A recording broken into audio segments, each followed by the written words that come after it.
സ്നേഹപൂർവ്വം ഷാമ സീരിയലിൻ്റെ ലേറ്റസ്റ്റ് എപ്പിസോഡിൻ്റെ റിവ്യൂയിലേക്ക് എല്ലാവർക്കും സ്വാഗതം. അങ്ങനെ സിനിമയെക്കുറിച്ചും സിനിമയുടെ ഷൂട്ടിംഗ് ഉടനെ തന്നെ തുടങ്ങാൻ പോകുകയാണെന്നും അതിൻ്റെ മറ്റു കാര്യങ്ങളെക്കുറിച്ചും ഡിസ്കസ് ചെയ്യുമായിരിക്കും. പ്രൊഡ്യൂസറും പ്രിയങ്കയൊക്കെ ഈ സമയത്തായിരിക്കും മുറ്റത്തേക്ക് വരുന്ന മുത്തശ്ശി പുറത്തു കിടക്കുന്ന കാർ ശ്രദ്ധിക്കുന്നത്. അങ്ങനെ ആ കാറിൻ്റെ പരിസരത്തൊക്കെ പോയി നോക്കുവാണ് മുത്തശ്ശി. ഇതാരുടെ കാറാ? ആരായിരിക്കും വന്നിട്ടുണ്ടാവുക? അങ്ങനെ മുത്തശ്ശി അവിടെ എല്ലാം നോക്കി നടക്കുമായിരിക്കും. ഈ സമയത്ത് പ്രിയങ്ക പ്രൊഡ്യൂസർ പറയുന്നുണ്ട്, ഞാനെന്നാൽ നിങ്ങൾക്ക് കുടിക്കാനായിട്ട് എന്തെങ്കിലും എടുത്താലോ? വേണ്ട വേണ്ട, ഷുഗറും കൊളസ്ട്രോളും ഒക്കെ ഉള്ളതാ, പിന്നെ സിനിമയുടെ ടെൻഷനും ഉണ്ട്, അതുകൊണ്ട് ഇനി പിന്നീട് ഒരിക്കലാകാം. എന്നാൽ ശരി, ഡീറ്റെയിൽസും മറ്റു കാര്യങ്ങളൊക്കെ ഇനി നവീൻ തന്നെ പ്രിയങ്കയെ അറിയിക്കും. അപ്പോൾ ശരി എന്നും പറഞ്ഞ് അവരവിടെ നിന്ന് ഇറങ്ങുവാണ്. ഈ സമയം മുത്തശ്ശി പ്രിയങ്കക്കൊപ്പം ഈ രണ്ടുപേരും വരുന്നതും അവർ കാറിൽ കയറി പോകുന്നതും ഒക്കെ കാണുവാണ്ടോ. അങ്ങനെ പ്രിയങ്ക തുള്ളിച്ചാടി അകത്തേക്ക് കയറാൻ തുടങ്ങുമായിരിക്കും. ഈ സമയത്തായിരിക്കോട്ടെ മുത്തശ്ശിയെ കാണുന്നതും കയ്യിലുള്ള ആ ഒരു ചെക്കൊക്കെ മറച്ചു വെക്കുക പ്രിയങ്ക. അന്നേരം മുത്തശ്ശി ചോദിക്കുന്നുണ്ട്, ആരായിരുന്നു വന്നത്? അതേതൊരു സിനിമാക്കാരാണ്. എന്നോട് സിനിമയിൽ അഭിനയിക്കാൻ താല്പര്യമുണ്ടോയെന്ന് ചോദിച്ചു. ഞാൻ പറഞ്ഞു, എനിക്ക് സിനിമയിൽ അഭിനയിക്കാനൊന്നും താല്പര്യമില്ല, കുടുംബജീവിതത്തിലാണ് എൻ്റെ മുഴുവൻ ശ്രദ്ധയെന്ന്. അങ്ങനെ പറഞ്ഞ് പ്രിയങ്ക അകത്തേക്ക് കയറി പോകുക. അത് കേട്ടിട്ട് മുത്തശ്ശിക്ക് നല്ല സംശയം തോന്നുക. സിനിമയിൽ അഭിനയിക്കാൻ താല്പര്യമുണ്ടോയെന്ന് ചോദിച്ചു ഇങ്ങോട്ട് അവസരം വന്നപ്പോൾ അവൾ അത് ഒഴിവാക്കിയെന്നോ? എന്തോ ഒരു കള്ളക്കളി മണക്കുന്നുണ്ടല്ലോ എന്ന് പറഞ്ഞ് ആലോചിച്ച് നിൽക്കുവാണ് മുത്തശ്ശി. പിന്നീട് കാണിക്കുന്നത് രാധികയും യശോദയും വരണം എല്ലാവരും ഐസിയുവിൻ്റെ ഫ്രണ്ടിൽ നിൽക്കുന്നതാണ്. അന്നേരം യശോദ കരഞ്ഞുകൊണ്ട് നിൽക്കുകയാണ് കേട്ടോ. അത് കാണുന്നത് ശ്യാമ ചോദിക്കണേ, എന്തിനാണ് വിഷമിക്കുന്നത്? ദേവനാരായണ തിരുമേനിക്ക് ഒരു കുഴപ്പമില്ലെന്ന് ഡോക്ടർ പറഞ്ഞതല്ലേ, പിന്നെ അതിനിങ്ങനെ കരഞ്ഞുകൊണ്ട് നിൽക്കുന്നത്? എന്നാലും ദേവേട്ടനൊന്നും കാണാൻ പറ്റിയില്ലല്ലോ. അന്നേരം ശ്യാമ പറയുന്നുണ്ട്, ഞാനെങ്കിലും നമുക്ക് ഡോക്ടർ വരുമ്പോൾ ഒന്ന് കാണാൻ പറ്റുമോ എന്ന് ചോദിച്ചു നോക്കാം. വിഷമിക്കാതിരിക്കും. നിങ്ങൾ രണ്ടാളും ഇതുവരെ ഒന്നും കഴിച്ചിട്ടില്ല. വരും, ഇവരുടെ ഭക്ഷണം എന്തെങ്കിലും കഴിപ്പിക്കണം. പിന്നെ ഡോക്ടർ വന്നു കഴിഞ്ഞ് കാര്യങ്ങളൊക്കെ പറഞ്ഞു കഴിഞ്ഞാൽ ഞാൻ തിരികെ പോകും. ഞാൻ പോയി കഴിയുമ്പോൾ രാധിക മോൾ കരഞ്ഞ് വിഷമിച്ച് തളർന്നിരിക്കരുത്. അമ്മയ്ക്ക് ആശ്വാസം കൊടുക്കേണ്ടതും അമ്മയെ സമാധാനിപ്പിച്ച് കൂടി നിർത്തേണ്ടതും മോളാണ്, അത് മറക്കരുത് കേട്ടോ. ഈ സമയം രാധിക പറയുന്നുണ്ട്, താങ്ക് യു മാഡം വന്നതുകൊണ്ടാണ് ഹോസ്പിറ്റലിലെ കാര്യങ്ങളെല്ലാം ഇത്ര എളുപ്പമായതും ഡോക്ടേഴ്സിൽ നിന്നൊരു പ്രത്യേക പരിഗണന അച്ഛന് കിട്ടിയത്. അതിനെല്ലാം ഒത്തിരി നന്ദിയെന്ന് യശോദ പറയുവാണ്. അന്നേരം ശ്യാമ പറയുന്നുണ്ട്, ദേവനാരായണ തിരുമേനിയെ പോലെ അത്ര വലിയൊരു മനുഷ്യനോട് എനിക്കും വലിയൊരു കടപ്പാടുണ്ട്. ഒന്നുമില്ലെങ്കിലും രാധിക മോളെ ഇത്ര നന്നായിട്ട് നോക്കി വളർത്തിയത് അദ്ദേഹമല്ലേ? അദ്ദേഹത്തിന് വേണ്ടി ഇതെങ്കിലും ചെയ്യാൻ കഴിഞ്ഞല്ലോ എന്നുള്ളത് എൻ്റെ ഒരു ഭാഗ്യമായിട്ടാണ് ഞാൻ കാണുന്നത്. ഇതെല്ലാം കേട്ടിട്ട് മുത്തശ്ശിക്ക് അങ്ങ് തീരെ പിടിക്കുന്നില്ല കേട്ടോ. ഈ സമയം ഡോക്ടർ പുറത്തേക്ക് ഇറങ്ങി വരുവാണ്. അങ്ങനെ ഡോക്ടറിനോട് ദേവനാരായണൻ്റെ കണ്ടീഷൻ എങ്ങനെയുണ്ടെന്ന് ശ്യാമ ചോദിക്കുന്നുണ്ട്. ആ സമയം ഡോക്ടർ പറയണേ, ഇപ്പോൾ പേടിക്കാനൊന്നുമില്ല, പക്ഷേ ഒരു കാര്യം ശ്രദ്ധിക്കണം, ആരും അദ്ദേഹത്തിൻ്റെ മനസ്സിനെ വേദനിപ്പിക്കുന്ന രീതിയിൽ കുടുംബ പ്രശ്നങ്ങളോ മറ്റെന്തെങ്കിലും പ്രശ്നങ്ങളോ എടുത്തിട്ട് അദ്ദേഹത്തിൻ്റെ മനസ്സ് വേദനിപ്പിക്കാൻ പാടില്ല. അക്കാര്യം മാത്രം നിങ്ങളുടെ ഭാഗത്തുനിന്ന് ശ്രദ്ധിച്ചാൽ മതി. നിങ്ങൾക്ക് വേണമെങ്കിൽ രണ്ടുപേർക്കും അദ്ദേഹത്തെ ചെന്ന് കയറി കാണാം. അത് കേൾക്കുന്നതും മുത്തശ്ശി അകത്തേക്ക് കയറി കാണാൻ തുടങ്ങുമായിരിക്കും.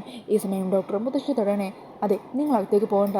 അതെന്താ ഞാൻ പോയാലും ഇവിടെ ദേവനാരായണൻ എൻ്റെ പേഷ്യൻ്റാ, ഞാൻ പറയുന്നത് നിങ്ങൾ കേട്ടാൽ മതി, നിങ്ങൾ രണ്ടാളും ചെന്ന് കണ്ടോളൂ.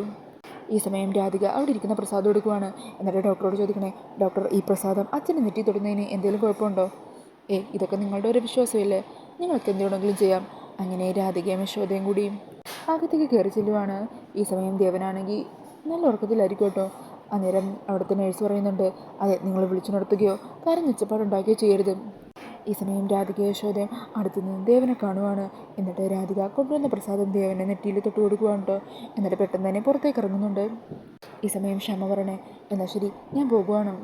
പോട്ടെ മോളെ, പോട്ടെ വരും. എന്നിട്ട് മുത്തശ്ശിയുടെ അരികിലേക്ക് ചെല്ലുക. ഞാൻ പോകുവാണ്. അത് കേൾക്കുന്നതും മുത്തശ്ശി ചോദിക്കണേ, നിങ്ങളെന്തിനാ എന്നോട് യാത്ര പറയുന്നത്? ഞാൻ പറഞ്ഞിട്ടൊന്നുമല്ലല്ലോ ഇങ്ങോട്ട് കയറി വന്നത്. അത് കേൾക്കുന്നതും ശ്യാമ പറയുന്നുണ്ട്, ഇത്രയൊക്കെ പഠിച്ചിട്ടും നിങ്ങൾക്ക് നിങ്ങളുടെ സ്വഭാവത്തിന് ഒരു മാറ്റവും ഇല്ലല്ലേ? അകത്ത് ജീവന് വേണ്ടി മല്ലിടുന്നത് സ്വന്തം മോനാണ്, പുറത്ത് അദ്ദേഹത്തിന് വേണ്ടി പ്രാർത്ഥനയോടെ ഇരിക്കുക മരുമോള്. പിന്നെ രാധികയോട് നിങ്ങൾക്ക് പണ്ട് മുതലേ സ്നേഹമില്ലല്ലോ. നിങ്ങളൊരിക്കൽ പോലും രാധികയെ സ്നേഹിച്ചിട്ടുള്ളതായിട്ട് ഞാൻ കേട്ടിട്ടുമില്ല. നിങ്ങൾക്ക് നിങ്ങളോടെങ്കിലും കുറച്ച് സ്നേഹമുണ്ടോ? അദ്ദേഹത്തിൻ്റെ മുത്തശ്ശി പറയണേ, ഇല്ല. എന്താ നിങ്ങളുടെ ഉപദേശമൊന്നുമേ എൻ്റെ അടുത്ത് വേണ്ട. ഒന്നിറങ്ങി പോകുന്നുണ്ടോ? കഷ്ടം തന്നെ എന്ന് പറഞ്ഞ് ശ്യാം അവിടെ നിന്നും പോകുവാണ്ടോ. ഈ സമയം യശോദ വരുണിനോടും രാധികയോടുമായിട്ട് പറയണേ, അച്ഛന് സുഖമായിട്ട് വീട്ടിലേക്ക് തിരിച്ചു വരട്ടെ. നിങ്ങളുടെ രണ്ടാളുടെ ആഗ്രഹം അച്ഛൻ തന്നെ സാധിച്ചു തരും. അത് കേട്ടിട്ട് മുത്തശ്ശി പറയണേ, ഹോസ്പിറ്റലിൽ വെച്ച് ഞാൻ എന്തെങ്കിലും പറഞ്ഞാൽ കുറ്റം. നിങ്ങൾക്ക് ഹോസ്പിറ്റലിൽ വെച്ച് വിവാഹം നിശ്ചയിക്കുകയും തീരുമാനിക്കുകയും ഒക്കെ ചെയ്യാമല്ലോ. എന്തൊക്കെ തന്നെ തീരുമാനിച്ചാലും ശരി, അതൊന്നും നടക്കാൻ പോകുന്നില്ല. ഈ സമയം വരുൺ മുത്തശ്ശിയുടെ ഇതിലേക്ക് വരുക. എന്നിട്ട് പറയണേ, മുത്തശ്ശി ഒന്ന് വന്നേ. എന്തിനാ? ഒന്ന് വന്നേ മുത്തശ്ശി, ഒരു കാര്യം പറയാനാ. അങ്ങനെ പറഞ്ഞ വരുൺ മുത്തശ്ശിയും കൂട്ടി അവിടെ നിന്നും പോകുവാണ്. ഈ സമയം യശോദ വരുണെന്നും പറഞ്ഞ് വിളിക്കുന്നുണ്ട്. അന്നേരം രാധിക പറയണേ, വരുണിന് മുത്തശ്ശിയോട് എന്തെങ്കിലും സംസാരിക്കാനുണ്ടാവും, സംസാരിക്കട്ടെ എന്നേ അമ്മ. ഈ സമയം വരുൺ മുത്തശ്ശിയെ കുറച്ചങ്ങോട്ട് മാറ്റി നിർത്തുവാണ്.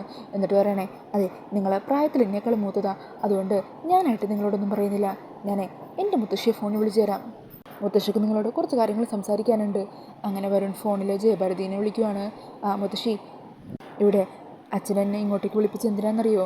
എന്നെ രാധികനെ ഒരുമിച്ച് ചേർക്കാൻ വേണ്ടിയിട്ടായിരുന്നു. പക്ഷേ അതിനിടയിൽ ഇവിടുത്തെ മുത്തശ്ശി ചില പ്രശ്നങ്ങളൊക്കെ ഉണ്ടാക്കി. അത് കാരണം അച്ഛൻ തളർന്നു വീഴുകയും ചെയ്തു. ഇപ്പോൾ ഒരു ഓപ്പറേഷനൊക്കെ നടത്തിയിരിക്കുക. എന്നിട്ടിപ്പോൾ ഇങ്ങനെയുണ്ട്. ഇപ്പോൾ പേടിക്കാനൊന്നുമില്ല. പക്ഷേ മുത്തശ്ശിയുടെ സ്വഭാവത്തിന് ഒരു മാറ്റവും ഇല്ല. അതുകൊണ്ട് എൻ്റെ മുത്തശ്ശി ഇവിടുത്തെ മുത്തശ്ശീനെ ഒന്ന് ഉപദേശിക്കണം. ഞാൻ ഫോൺ കൊടുക്കാം. ഇതാ വാങ്ങിക്കും മുത്തശ്ശി.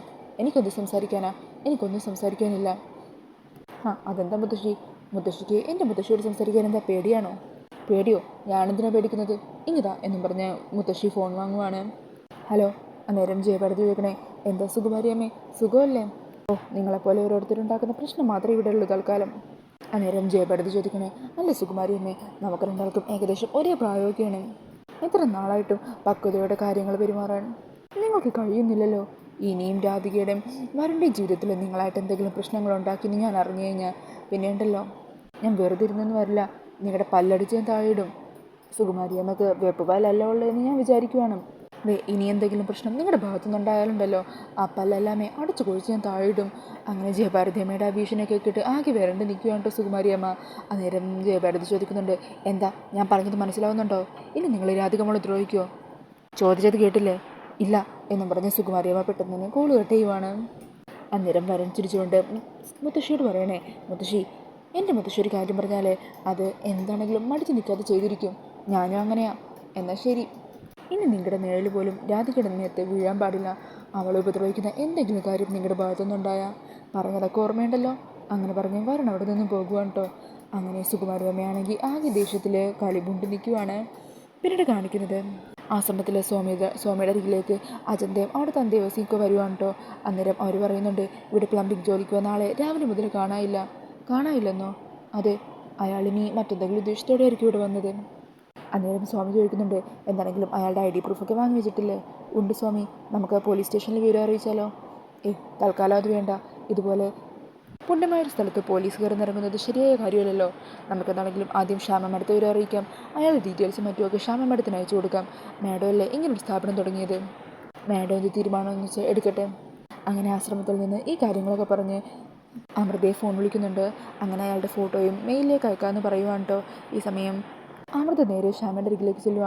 ശ്യാമെ, ആശ്രമത്തിലെ പ്ലംബിംഗ് ജോലിക്കായിട്ട് ഒരാൾ വന്നിരുന്നു എന്ന്. രാവിലെ മുതൽ അയാളെ കാണാനില്ല. അയാളുടെ കാര്യത്തിൽ അവർക്ക് എന്തോ ഒരു സംശയം.